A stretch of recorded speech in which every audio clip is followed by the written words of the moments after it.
Welcome to the YIVO Institute for Jewish Research virtually. My name is Alex Weiser. I'm the Director of Public Programs for YIVO. And for those of you that don't know YIVO, YIVO is a really wonderful place for the celebration and cultivation of Jewish culture and Jewish history. We have an archive and a library of over 23 million documents and over 400,000 books, which are used by researchers from around the world. We have a variety of classes in Jewish history, literature, culture, and of course the Yiddish language. We have exhibitions, and we have public programs like this event, lectures, panels, and all sorts of interesting stuff. So Yiddish education and Yiddish-related programming have been really booming at YIVO, as well as in the broader community around us. YIVO's own community of Yiddish learners has expanded around tenfold in the last 2 years. Duolingo has added Yiddish as a language. There are movies and TV shows that feature Yiddish, and much more. So we often hear people describe this as a Yiddish renaissance. Are we currently experiencing a Yiddish renaissance? What does this all mean for Yiddish in the 21st century? These are the questions we're hoping to answer today. And we've assembled a group of some of the movers and shakers of the Yiddish world for this discussion. With us are journalist, tablet magazine columnist, and playwright Rokhl Kafrissen, scholar and editor-in-chief of Ingovet, an online journal of Yiddish studies, Jessica Kirzane, who is also assistant instructional professor of Yiddish at the University of Chicago, scholar and founder and host of the feminist Yiddish podcast Vaybertaytsh, Sandra Fox, who is also the incoming director of the Archive of the American Jewish Left in the Digital Age, and clinical assistant professor of Jewish studies at NYU. And last but not least, YIVO's very own director of education, Ben Kaplan.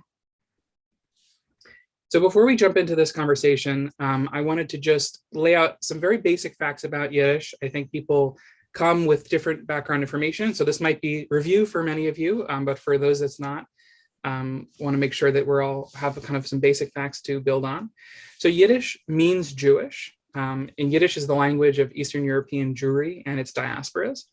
It's about 1,000 years old, which is the age of most European languages. And it's often thought of as the vernacular, everyday language of Jewish life, Mama Loshen, the mother tongue, in contrast to Hebrew, the language of religious life, study, Loshen Kodesh, the holy tongue. But Yiddish also has a rich tradition of literature, folklore, theater, music, newspapers, magazines, and more. It's estimated that around 11 million people spoke Yiddish before the Holocaust. And at its peak, around 90% of the world's Jewry spoke Yiddish. Today, most people who speak Yiddish in their daily lives are Hasidim and other Haredim. Estimates vary, but place the number of speakers at around between 350,000 on the low end of estimates and 1.1 million on the upper estimate. And so some of those numbers are estimates, and not everyone agrees, but the estimates I gave for the pre-war numbers for those curious are from Max Weinreich, Geschichte von der Jiddische Sprache, the history of the Yiddish language. Okay, so to start the conversation off, I just wanted to ask each of you, what brought you to Yiddish? How did you learn? What is your kind of Yiddish journey to this place now? Who wants to start? Rokhl, do you want to get us started? I'll start. Am I the elder on this panel? I think I am. It's scary. Okay, so what brought me to Yiddish is that I grew up in a very Jewish environment on Long Island, in a New York suburb. And, I was at the age when I was in high school where, you're starting to figure out your identity, who you are, and sort of the big picture. And I knew that I felt very Jewish, but I didn't really know that much about what that meant, like historically. And it happened to be at the moment when sort of second wave klezmer revival had its probable peak of mainstream exposure, which was that the klezmer conservatory band was on Prairie Home Companion. I feel like historians really need to focus on this moment because it is so important. So, it was on NPR, klezmer was on NPR, and that filtered down to me. And I heard this music. I thought, oh my God, all those horrible years of Hebrew school, nobody told me about this.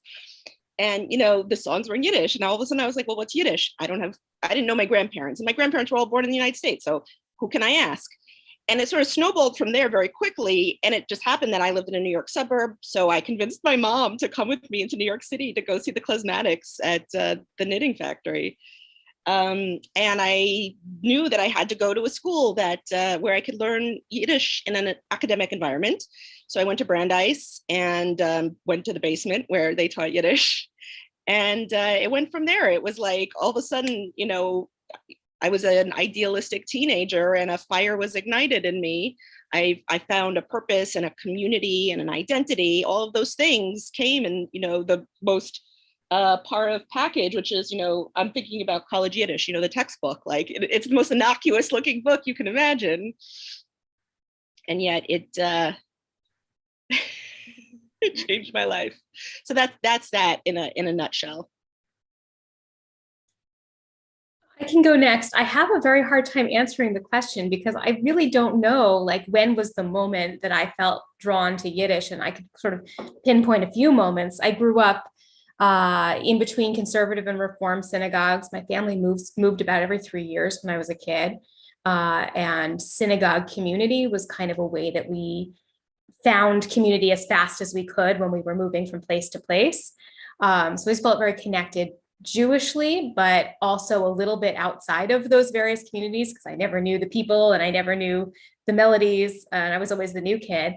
And I remember in high school, I had like projects in AP European history, AP US history, where you could choose to write about anything that was outside of the curriculum and learn a little bit of extra.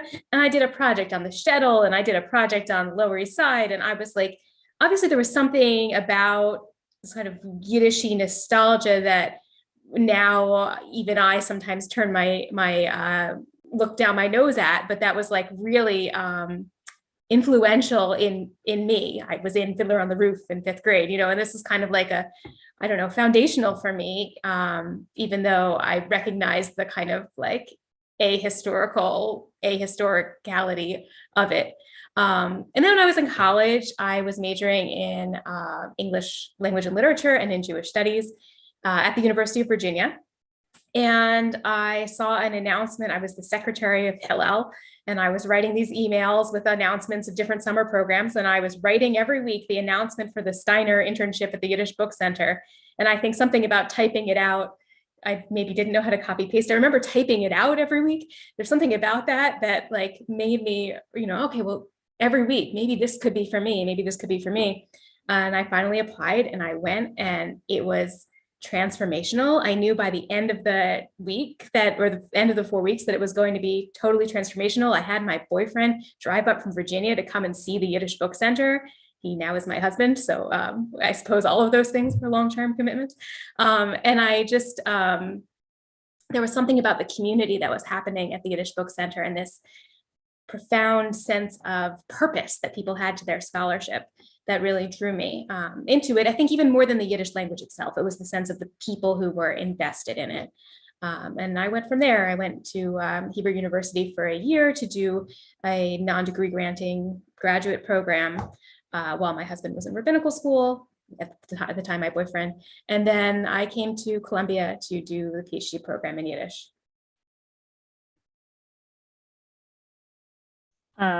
So mine also is a bit hard to track. There were some very early seeds planted when I was a child. So I grew up in a Zionist youth movement, but there was this contingent of Yiddishists who had ended up there for one reason or another.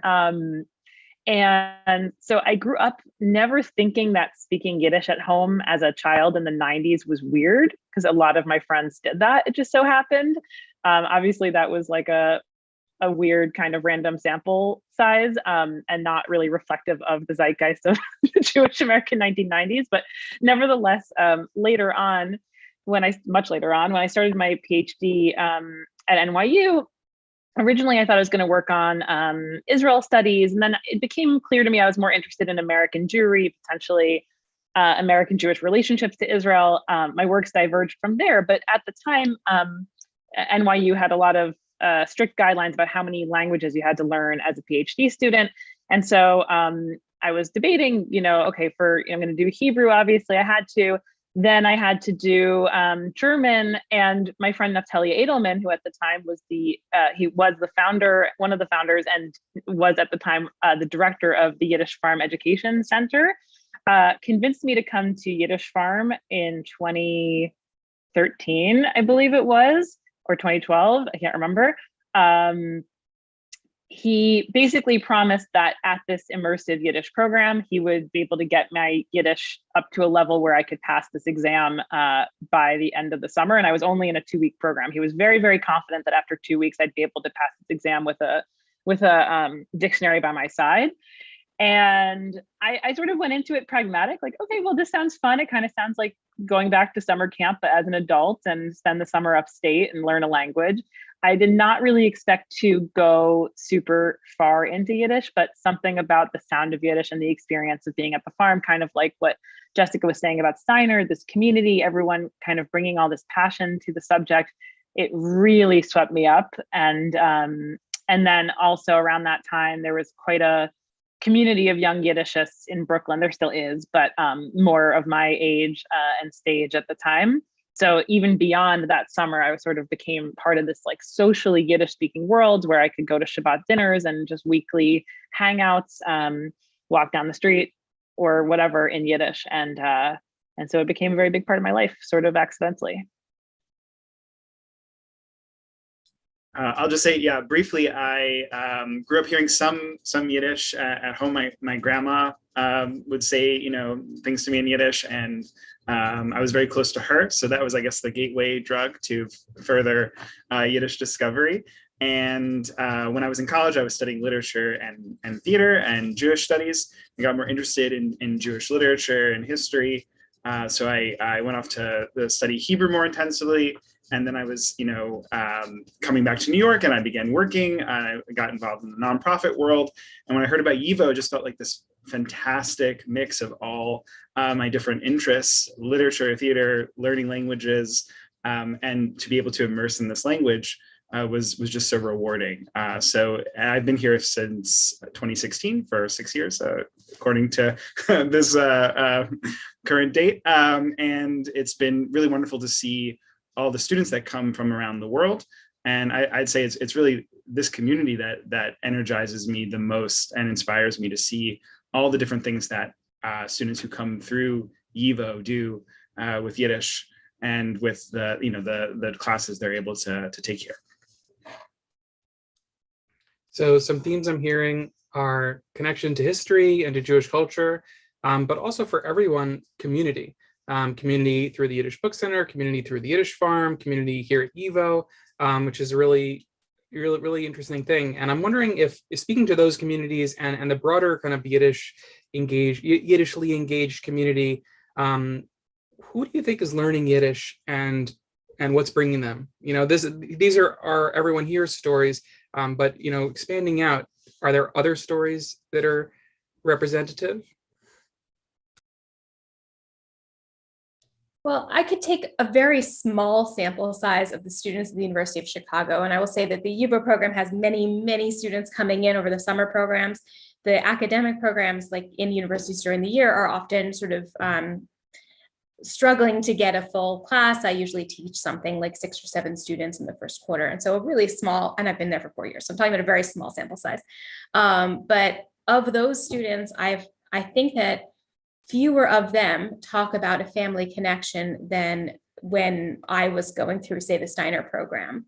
And more of them talk about a kind of broader historical interest or literary interest, or a kind of radical political interest, which was there when I was at Steiner, however long ago, but I think maybe is more pronounced. And also I see people who come with linguistic interest, people who come from, they've already taken some German and they want to know, or people who are polyglots who are interested in how languages develop or are constructed, who end up in these classes.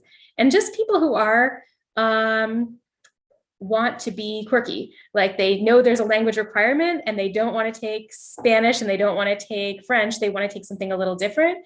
Yiddish has the advantage of being at the end of the alphabet, so it really stands out on a list. And so that's a plus. I had a student who showed up for Italian and stayed for the next class to see what was next in shopping period, and it was Yiddish, and he switched from Italian to Yiddish. So we get a kind of like a wide array of reasons, and I think not all of them are a kind of personal family reason. I'd like to quote my friend Jennifer Young, who also was a former YIVO education director, and she liked to say that klezmer music is a gateway drug. And I think that's the cultural aspect of it is extremely important, and was when she and I were both young people a very long time ago at Klez Canada, where we met. And I think it's still true today that, you don't have to speak the language to start playing klezmer. So it's great. It's available to anyone who plays an instrument. But so many people do start in that world. They start immersing themselves in those musical traditions. And then it becomes more apparent that the deeper you go, the more you do need that linguistic aspect. So it doesn't matter if your grandfather spoke Yiddish, or even if you're Jewish, like you feel drawn to it and you're drawn into it. So I think that it's the interconnectedness or the holistic nature of the culture that continues to draw people to study the language, for sure. I couldn't. Oh, sorry, Sandy, go ahead. No, you can go first. I was just going to say that at YIVO, we have students from all different backgrounds, all walks of life. There's no typical Yiddish student, we like to say. We have students of all ages. This spring, we have students from 17 different countries. I believe we have every U.S. state represented this spring, in fact. And as was just being said, we have people who come from many different experiences wanting to learn this language. They may be Jewish, they may not be Jewish. They may be, studying a PhD in a PhD program and want to have Yiddish for research, but they also may be an artist. They might just be interested in it because it fascinates them. Jessica, as you were saying, and we like to tell the different stories of students who are energized and excited by the deep engagement with the language and the culture. I'll just add like one small thing, which is that I think when we talk about younger people, younger Americans, I guess I'll say, or North Americans, a lot of the impression is that all of them are kind of like left, like on the left politically, and they come to it for like an anti-Zionist sentiment, or they're LGBTQ. And I think that is a lot of people. I mean, and it's one of the things I like about this community is that it has this range of people who like don't necessarily see themselves as in line with or totally invited into the mainstream Jewish community. Like I'm talking about North American young Jews.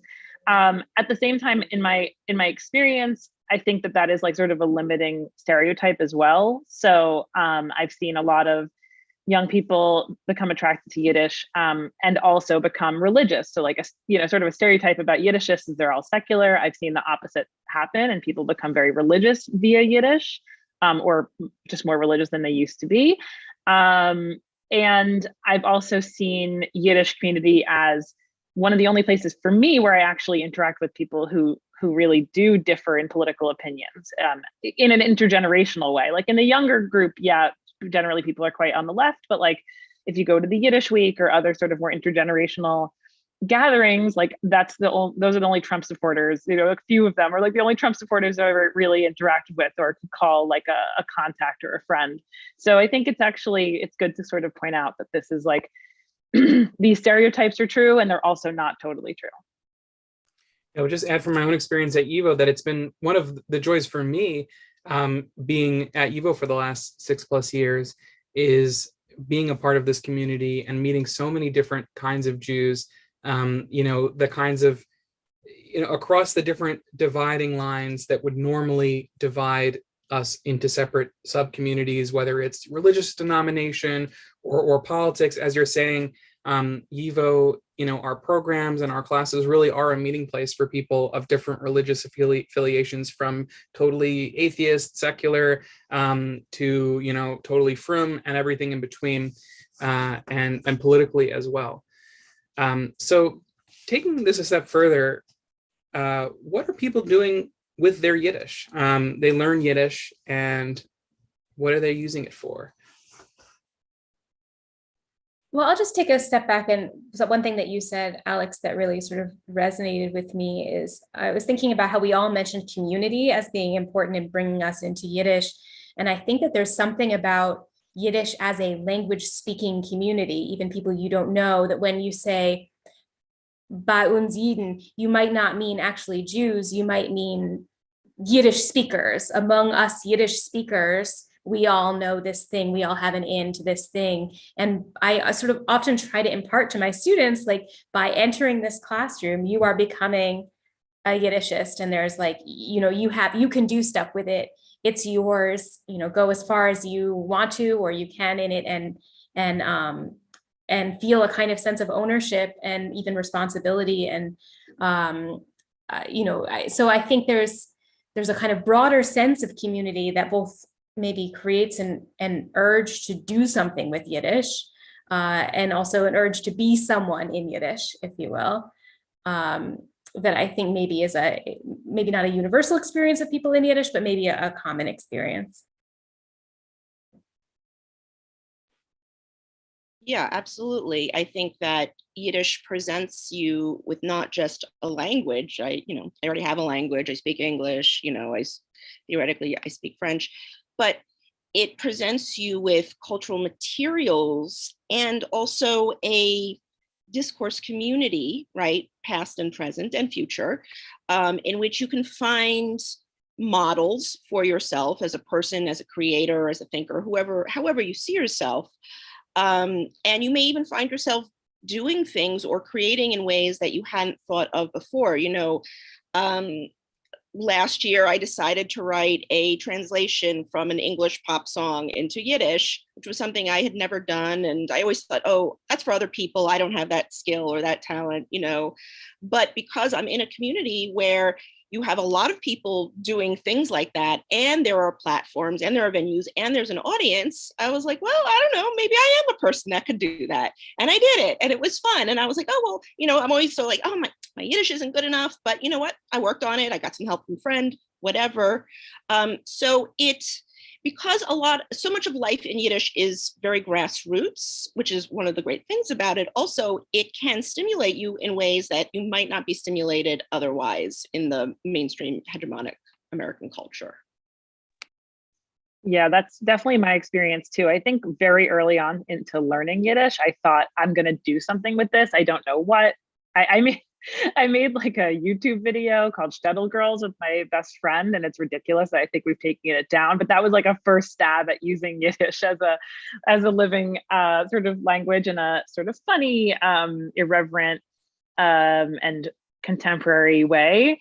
But it took me a while to land on a podcast. And I think that my story is sort of similar to so many different Yiddish creators out there, I think one of the things that's always hard is deciding when, when is your Yiddish fluent enough to create in Yiddish? That I think was a challenge for me at first. I was really afraid of being judged or, representing, being a representative for the language when I was still a relatively new speaker.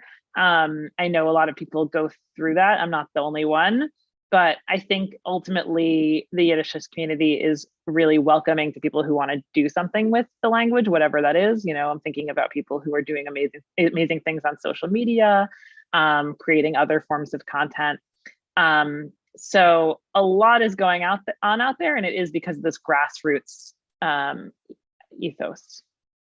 Not to embarrass you, Socia, but I'm going to say that I think you were quite groundbreaking in that space of encouraging people to use their Yiddish and use it early on and not be embarrassed. And I remember how really transformative it was for me to listen to your first podcast where you laid out the stakes for speaking in Yiddish in public, even if your Yiddish wasn't perfect. And I'm someone who, though I teach Yiddish, and I speak Yiddish on almost a daily basis, I have almost never produced anything in Yiddish because of a real, anxiety and embarrassment that you're describing.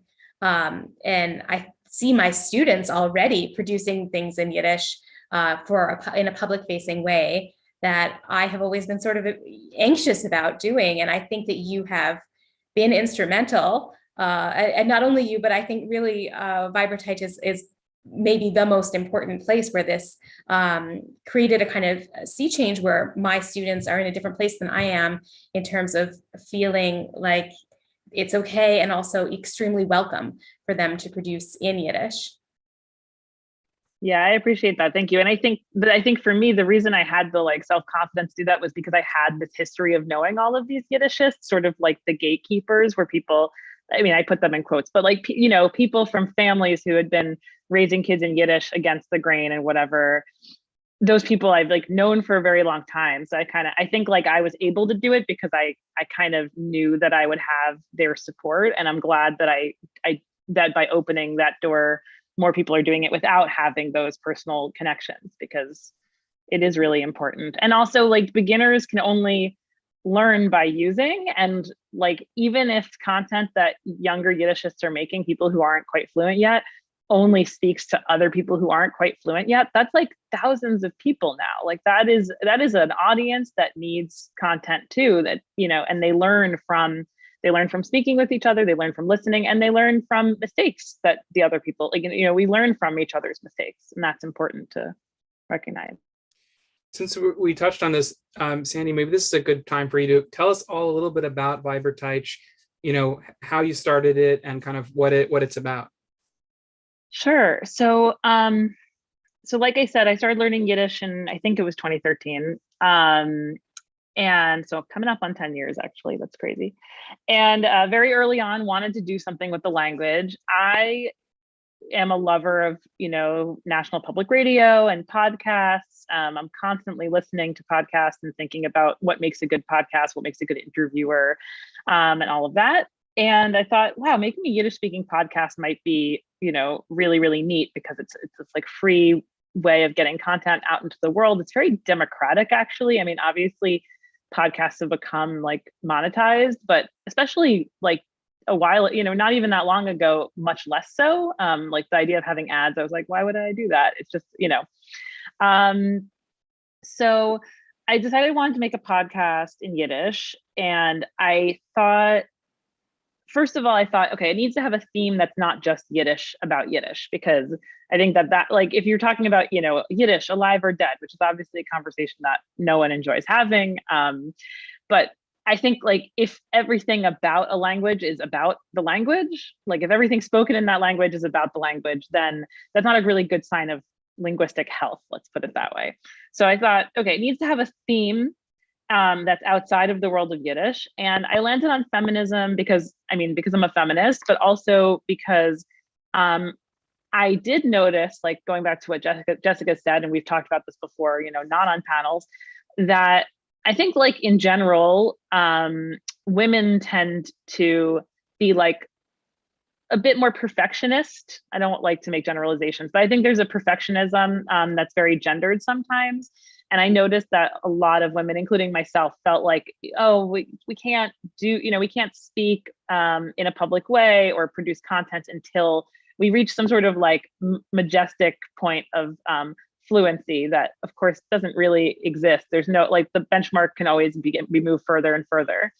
And so I thought, well, if I made it a feminist podcast in Yiddish, and I specifically geared it towards speaking to women and queer people, and highlighting those stories, perhaps that would be a safe space so that those people who might, you know, otherwise be quieter in a given room would feel able to speak with me and to like be able to highlight those stories, especially also because so much contemporary Yiddish culture is Hasidic.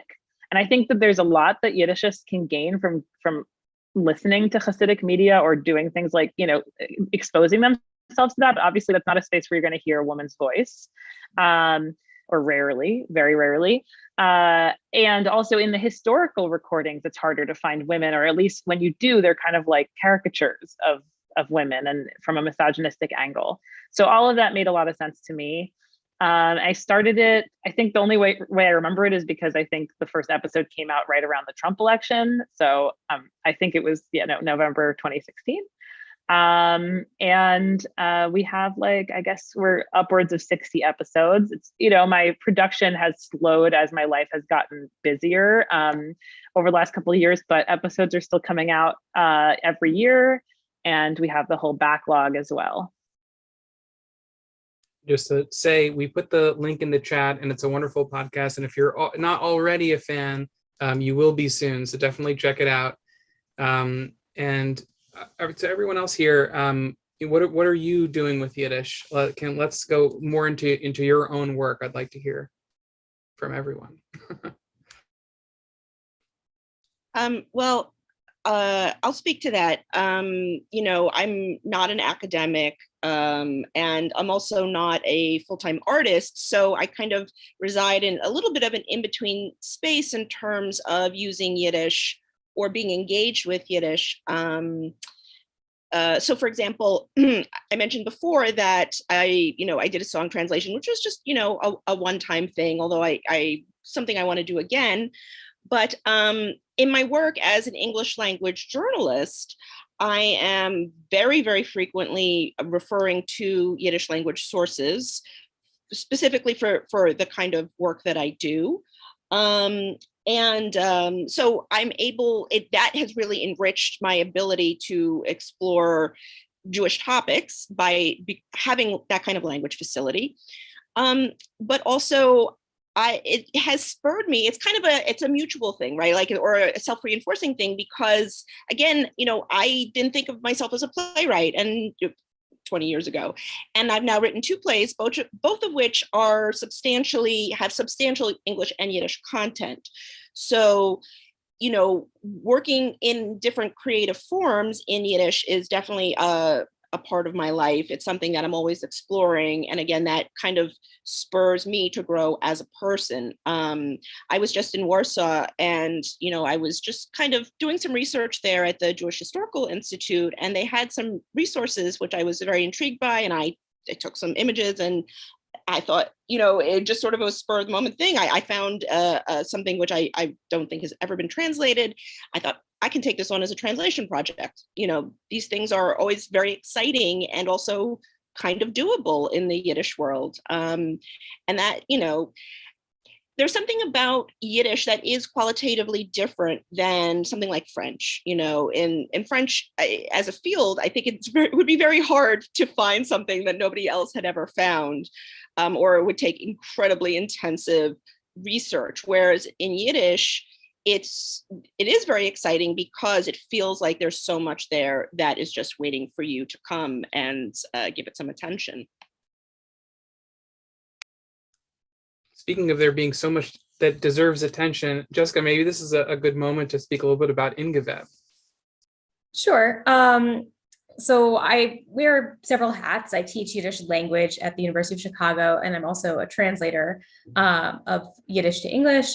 But I'm also the editor-in-chief of this Journal of Yiddish Studies in Geveb, which is it's an online journal and free access, and it is both an academic journal with peer-reviewed articles and also much more. It has an ongoing blog component. We post things about once a week on the blog. It's kind of a culture blog with some personal essays and also reviews of musical productions and interviews and various kinds of things.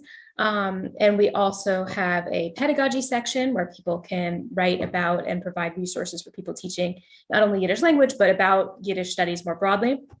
And also has a translation section where we publish translations bilingually with a searchable Yiddish language text right next to the English text. It's been ongoing for, I'm going to get the number of years wrong, but I think 6 years.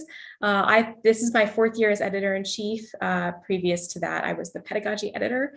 And it is a project about which I am extremely passionate. And I think it fits an interesting place within the kind of broader environment of Yiddish, because it's not in Yiddish, it's about Yiddish in English, but it requires, I think, in order to is right for us, or I think sometimes depending on the article, to engage with us, like a real knowledge of the cultural sphere of Yiddish, and it helps to create that knowledge. So it's a kind of adjacent to some of these other projects that we've been talking about promoting the speaking and writing and producing in Yiddish, although sometimes we do sort of publish things that people have written in Yiddish with a translation of their work. But I think it helps to create a more robust sphere for Yiddish culture sort of more broadly by bringing a platform to all the wonderful creative work people are doing in and outside of and around Yiddish. And I'll just, because you're too modest to say, just add that it's absolutely amazing, and we're huge fans at YIVO, and we've worked together on some wonderful projects, and I'm sure we will further in the future. And I also want to share with everyone in the chat the link to Jessica's recent translation, which is getting wonderful, making its way around the world and getting wonderful praise. So a very multi-talented group we've got here. That's actually not the most recent one. Oh, sorry, not the most recent. Okay. What's the most recent one? The most recent one is Judith, also by Miriam Karpelov. Oh, yes. I'm a Miriam Karpelov obsessed person. This behind me is a original Miriam Karpelov needlework. And she was a Yiddish short story writer, serial novelist, who I translate a lot of. Here's the link to that one. My apologies. Wonderful. I just want to quickly second Jessica's praise of Sandy and Vaybertaytsh, and also to say that I feel very strongly that the other groundbreaking content, publications online would have to be Rokhl's Golden City and Ingovet. For our students, for this community, we're constantly referring people to these very unique spaces that I completely agree that this is not happening anywhere else on the internet, where you can have a column like Rokhl's or Ingovet, which is absolutely also indispensable so different in their scope and focus, and but really important in what they do for this community. So since I have the chance to thank you all, I'm going to thank you all now. Well, thank you, Ben. I appreciate that. And I actually want to call in somebody or a publication that I don't think is represented on the panel, but I think is just as important, which is the Digital Yiddish Theater Project. And like in Geveb, it is really an incredible example of the potential of what people are calling digital history. Which is, it's not just like, oh, I'm going to throw my papers up on a blog. Here's a PDF of my paper. It's so much deeper than that and so much more interesting. And its potential is really incredible. For example, you can have a project like, plot finders, right? So people will read Yiddish plays and summarize them and put them on I think that's on the Digital Yiddish Theater Project website. Yeah.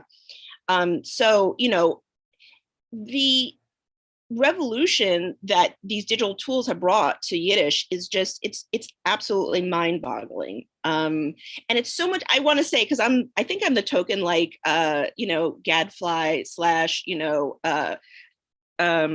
/ negative person on here. I'm not that interested in Duolingo. I don't think it's that interesting or has that much potential. It's a tool.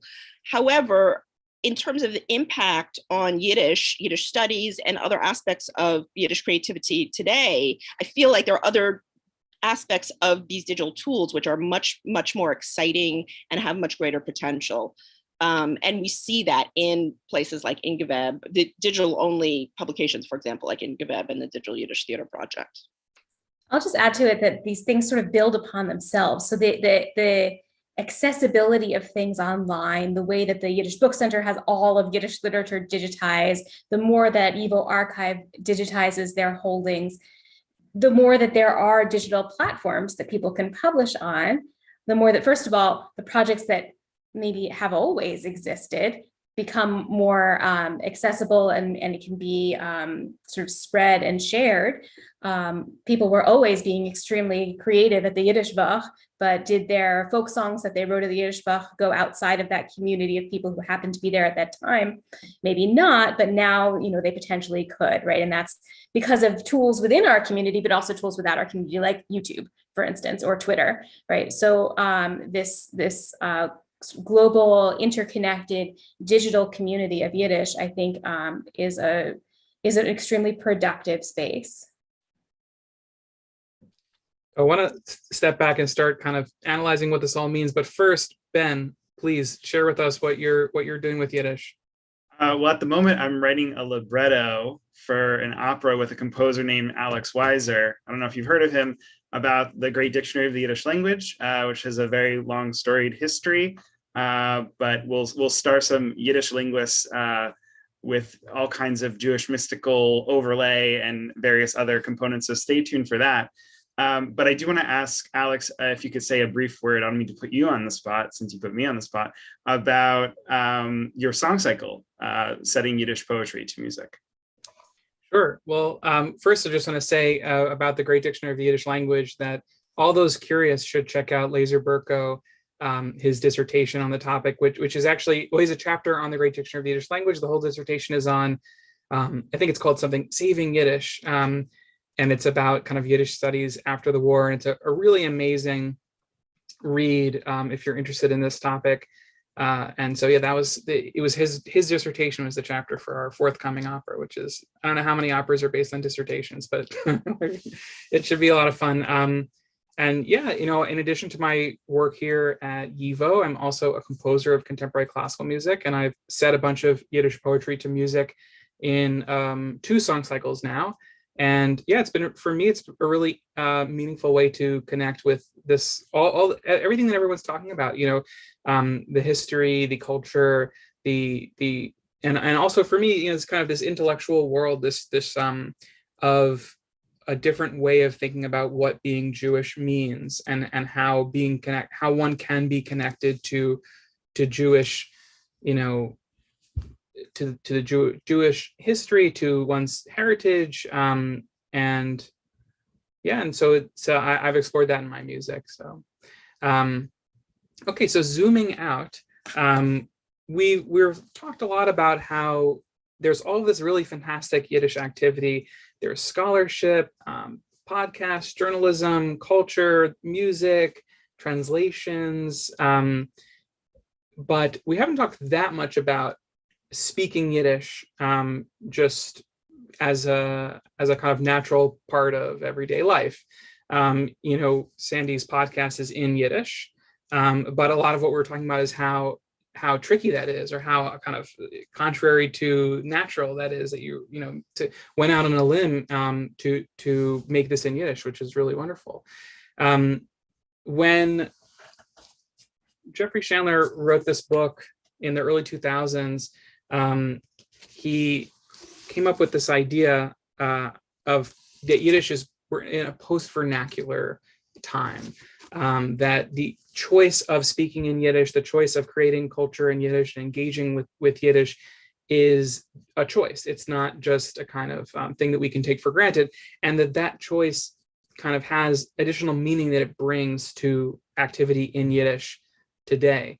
Do you think that is accurate? How do you feel about this idea of Yiddish being a kind of post-vernacular language today?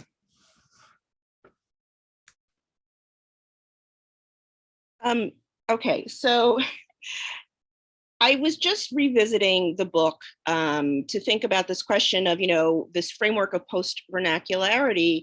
And I think that part of what he says still holds up, but I think that part of it is not quite, it doesn't quite fit it.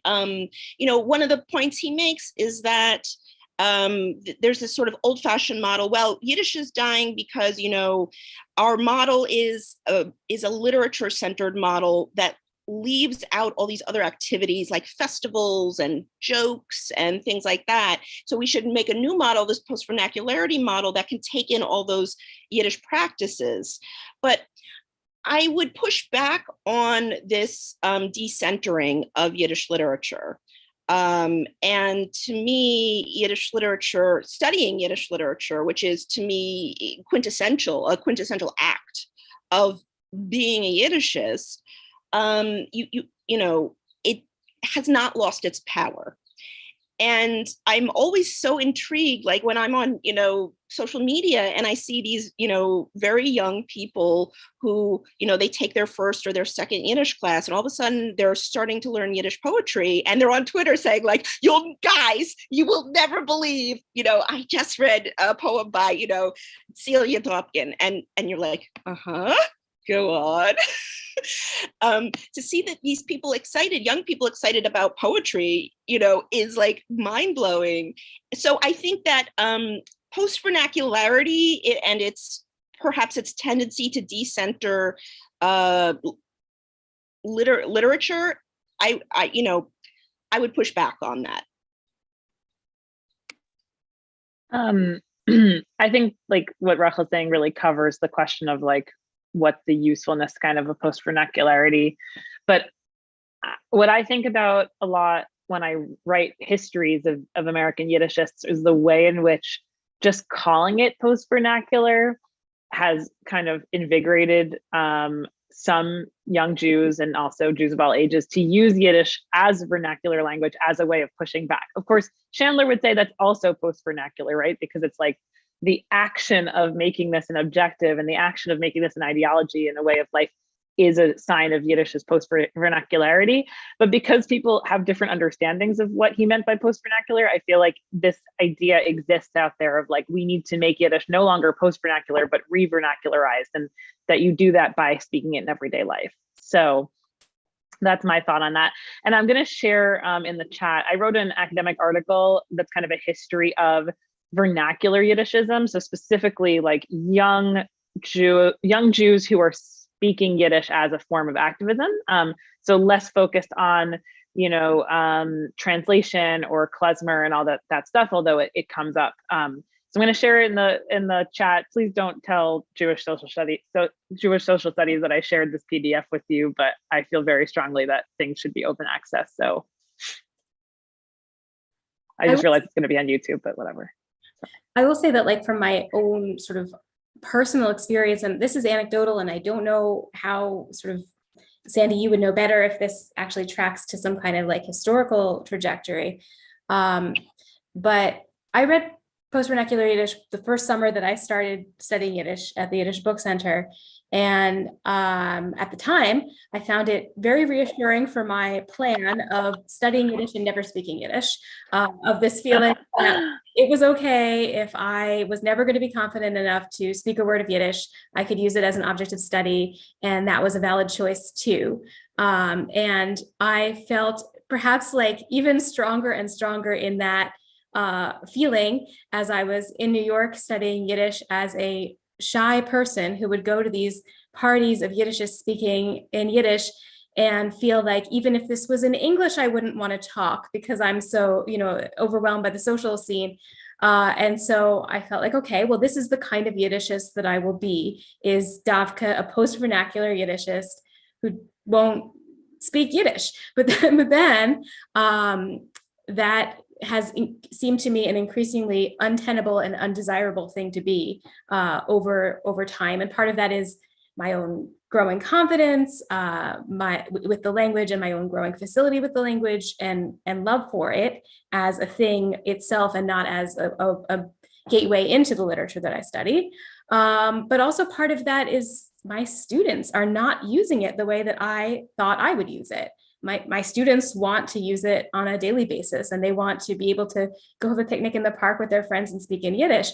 And the more that I have people that I interact with only in Yiddish, and I only know them in Yiddish speaking contexts, the less that speaking Yiddish with them feels post-vernacular in the sense of we're doing it Dafka because it has to be in Yiddish to show that Yiddish is a living language and so forth. And the more it just feels like it is the language that we speak together in a not by way of choice in like a kind of intentionality way, but just because that's the language that I know them in. And so that's the language I'm most comfortable speaking with them in, which is not a place that I ever envisioned myself in, because I was always myself so wrapped up in my own anxieties about speaking Yiddish. Here I am doing like psychotherapy on YouTube, but there it is. And do you have any thoughts to? I'll just add that I think, you know, it's a fascinating framework. It's something that has generated, I'm agreeing with you all basically, that it has generated so much discussion and debate, and has opened these avenues to further engagement with the language.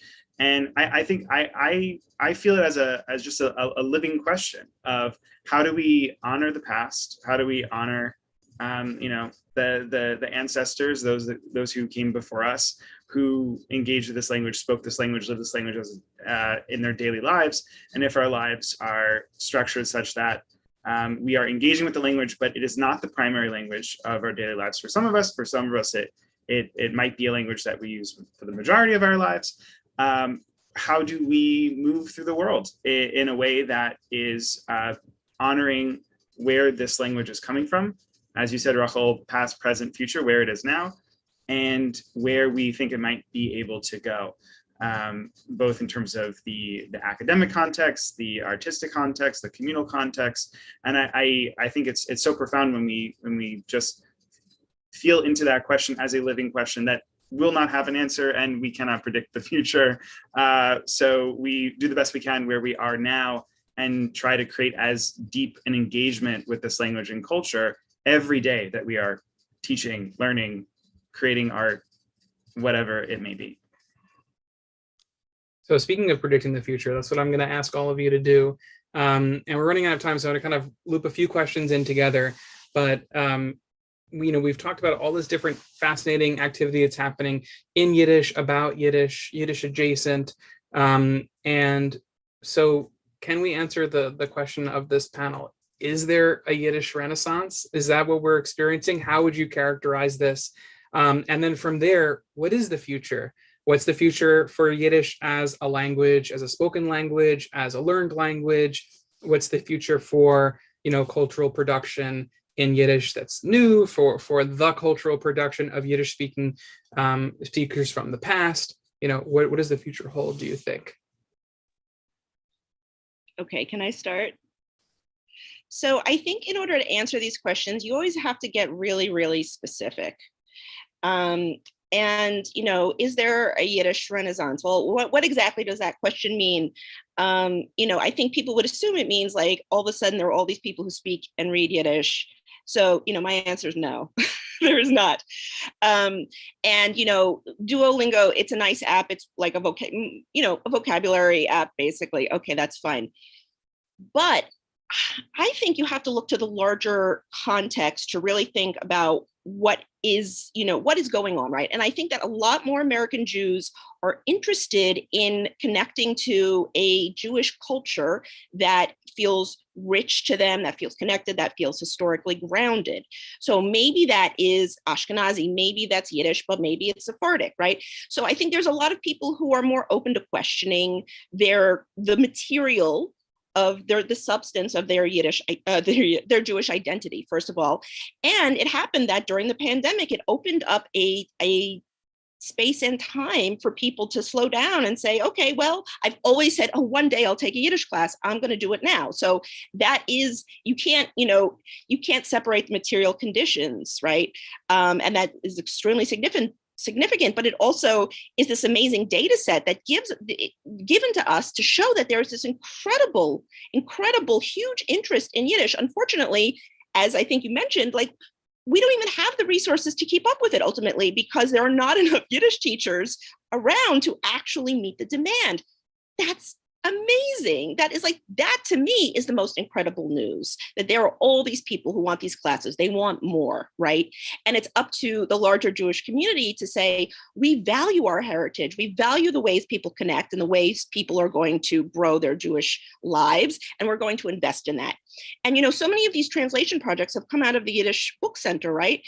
These relatively small investments in translation projects, relatively small investments in young people in summer internships have paid back 1,000 times dividends in what those people have gone on to do and what they've added to Jewish life and to life, literary life overall in America and all over the world. So, is there a renaissance? I don't think that's the right question, but is there tremendous potential right now and tremendous excitement and interest? Absolutely. I think Rokhl really summed it up. I just add that, so what that article I posted a little earlier basically shows is that, and it sounds very like Passover, in every generation, there's been a group of young Jews who want to, quote unquote, save or improve the situation of Yiddish. But at the same time, I do think there is something a little different about now, and mainly it's about like the public is ready for it, or the perception is that it's cool. So, there was sort of this moment in like the early 2000s where there were more and more articles about this Yiddish revival idea, but still, I think like if you read them, the undertones are very much like, who are these strange young Jews who would want to learn Yiddish? And now I think like the approach, you see that sometimes, but the approach is a lot more, oh, this is very understandable that they would want to learn Yiddish. And actually, like, look how hip and young and cool these people are and how it speaks to them, their leftist politics or their sexual identities or their gender. And so I think it's like, that also encourages more people to learn it, right? Like it becomes less of so niche and so bizarre and more like, oh, this is something that a lot of people I know are suddenly into. So I don't think it's a renaissance. I think it's like a part of this broader chain of historical events. But what is different is the public seems like ready for it. And that means that more people may come to it. And I agree also, Duolingo is not in itself revolutionary, but the idea that it's like even on that list, or that students can, the Yiddish learners could do like a little bit of Duolingo and say, okay, maybe I do want to take a class. Like I think in absolute numbers, this group will grow in the next, short period. But of course, I think like, as a historian, I don't really like to talk about the future, but we know that things go up and down. So I'm sure like it can't just go up and up forever. I'm sure there will be some sort of, slight downturn at some point. I think some of the challenges Yiddishism is facing really also come from the idea of like, shouldn't young Jews care also, or just Jews in general care about Ladino or other parts of like Sephardi and Mizrahi culture? That is a challenge that like Yiddish groups seem to have to face. And that could cause a decline in popularity at some point. It hasn't really yet, but it could. So. I'll just say that I think I agree that Duolingo in and of itself is not the solution to, if there is a Yiddish problem, Duolingo is not the solution to it. But I do think it does speak to the kind of growing visibility of Yiddish, and maybe because of that, the growing sort of sense that there are options for learning Yiddish. I think that the pandemic really was a time when there was a sudden increase in the visibility and accessibility of options for Yiddish. But I also think that we, maybe as an American culture, maybe as a culture of people who are constantly going after philanthropists or whatever, I think we tend to fetishize the new and talk about, this is a new initiative. Look at this, how things are changing, and that is something that then we can, go to funders and say, this is the moment when you need to give, whereas before maybe you didn't, right? And so I think that's part of like kind of a broader Jewish communal culture, in which this question gets posed over and over again. Is this the Renaissance? Because then maybe we can find a funder for it, or maybe next week is the Renaissance, and then we can find a funder for it. So, I mean, that's a cynical way of thinking about it. But I think the question shouldn't be, or could be, not is there something new happening here, but is there something sustainable happening here? And I think that's a much more challenging question, because some of these wonderful innovations that we're talking about are funded on shoestring, or are struggling, every year to sort of manage their budgets.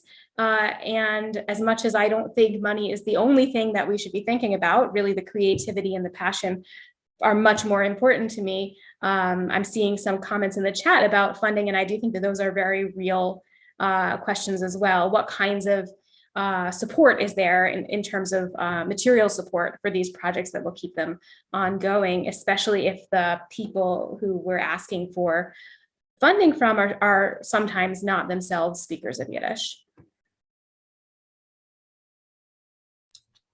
I'll just add briefly that some have accused me of being a bit of an insufferable techno-optimist when it comes to Yiddish, but that is something that I am very interested in.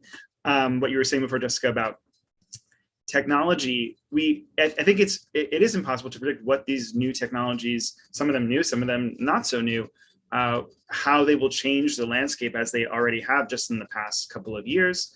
Not just the accessibility of all of these online classes, which has been a major change for all of us in this community these past years. But as you said, Jessica, the digitization projects that we are undergoing and the hundreds of thousands of documents that are now becoming more and more available and more accessible. I think also improvements that will happen with OCR technology and just all of the content that is on YouTube and elsewhere and on the internet. There's more content today by far for Yiddish language material and Yiddish cultural material than has ever been, just to state the obvious, available in the history of the world. So it's difficult to predict what that will lead to, but we are seeing that there is this, at least has been a somewhat exponential increase in engagement and activity. And I agree with you, Sandy. It may wax and wane, but ultimately, it could really lead to it being so much more accessible, so much more rich and engaging, even more so than it is today in the years ahead. Sorry, Rokhl, please. I know we're running out of time, but I want to pose a couple of my own questions, which I jotted down in advance of the panel. We're going to have to go for another hour, but I'm sure everybody. We're already in overtime, but please go for it. I'm really curious. So, because we're all kind of like, what's the future of Yiddish? I don't know. Give me money and I'll tell you. I'll write something. But I have my questions are more around. What is the future of Ashkenazi Jewry, right? What is the future of a geographically grounded heritage identity in our world today, right? What are the implications for Jewish life in a world where categories like Ashkenazi and Sephardi are tremendously attenuated? What do they even mean? Okay, but can those identities be reconceived and repurposed? And, the challenge for Yiddishists is, how can we make American Jews aware of language as a category at all? We live in a monolingual world where our language is hegemonic across the globe.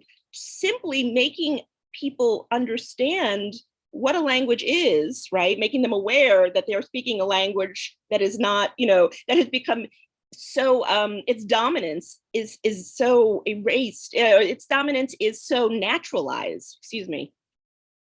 So how do we make people aware of the fact that there are different languages and languages have differences without falling into Worfian notions of linguistic determinism? Again, we'll do that. We'll handle that in the overtime. Well, I'll take a stab at part of that question because this is something we think a lot about at YIVO. And I actually think that there's a transition. I think we're at a real inflection point in the history of engaging with Yiddish in particular for the Jewish people, and also just the Jewish people are at an inflection point. If you think about geographically, linguistically, kind of like nationally, politically, in almost every way, the Jewish people looked totally different 100 years ago or 150 years ago, and we're really settling into what hopefully Mirz Hashem is stable and safe for everyone for a very long time. But the situation of the Jewish people was more or less had some stability in it for hundreds of years, 1,000 years, and then really radically changed. And I think the moment we're in right now, we're kind of, that change is settling in. And I think to me, at least how I think about Yiddish and interest in Yiddish, it is a kind of stock taking for what it would lose when this transition happened, and trying to take that into building the culture for the new kind of Jewish reality of today and of tomorrow. And I think that when you look at the past Jewish realities and the past shifts that have happened in the Jewish world, the kind of specific place or language that someone, place that someone was from or the language that they spoke I think matters less in the future, and it becomes a part of a kind of pan-Jewish culture. Like, if you think of like someone like Saja Gaon, no one is like, oh, but he wrote in Judeo-Arabic, or Yehuda Halevi, oh, but my family was from a different part. No, it's like not, we're far enough removed that it's simply Jewish culture.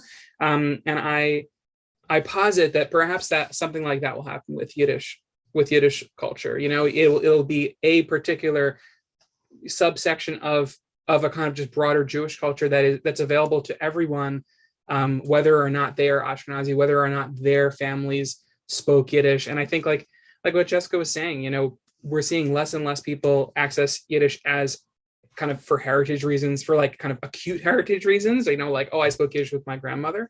That certainly happens.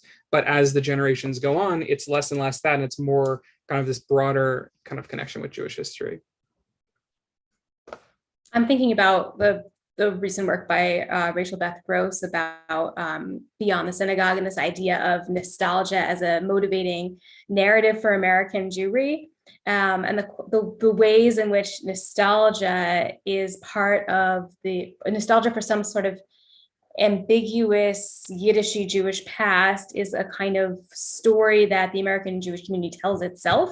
I don't know if this is itself going to result in more Yiddish learning or more nuanced learning of Jewish past, but I think it does kind of provide one way into what Alex is describing of a kind of idea of Jewishness and Jewish culture that might transcend a person's individual family story and be something that they could access in an affective, in the sense of a feeling way, as opposed to a kind of like feeling of biology.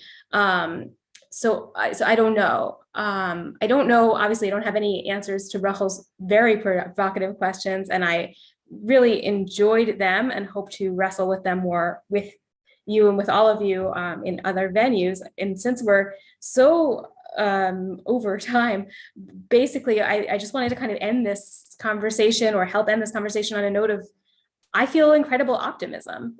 And part of that has to do with what we started at the beginning, which is community, that this feeling that those who are engaging with and creating in and working around Yiddish in ways new and not so new are all really producing beautiful, meaningful community together around Yiddish. And that for me, I think, is really at the heart of a lot of these projects, and provides me with a great sense of optimism for what we're doing now and for its future.